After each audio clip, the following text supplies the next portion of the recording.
Well, you all know that in our shul I always speak in Hebrew, and we spoke about that a few times.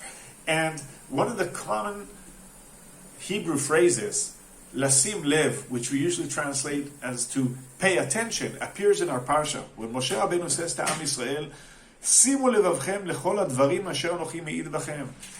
Pay attention, simu levavchem, put your hearts or your minds to all the things I am telling you and warning you, and you shall pass it over to your children, la'asot et kol divrei HaTorah, to do all the words of this Torah.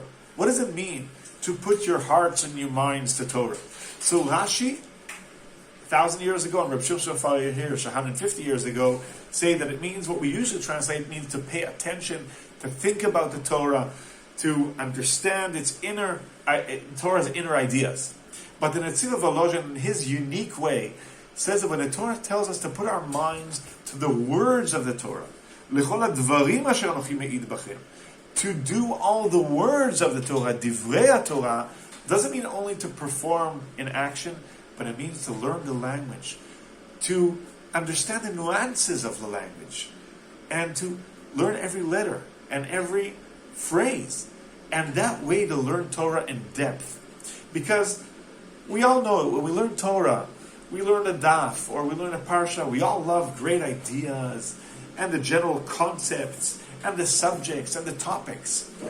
But a lot of times we find it hard to, go down into the weeds and actually learn meticulously what the Torah really wants for us, the nuances of the language, the different phrases. What does the Torah mean? What does it mean if the Torah says it this way or that way, in the past tense, the future tense?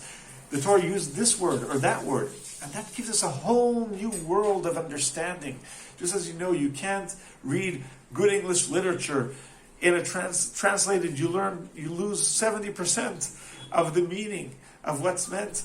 Kal v'chomer and kal v'chomer when we learn Torah, and when it's all its inner depth, when we know the language, we can really get to the depth of it and understand it properly.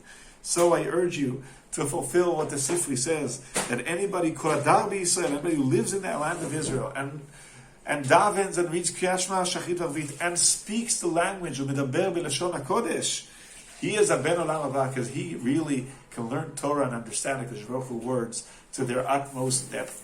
So, although this Torah is in English, I urge you to listen to the Hebrew one, and B'ezrat Hashem, we should all merit to understand Torah in its utmost depth and breadth. Shabbat Shalom.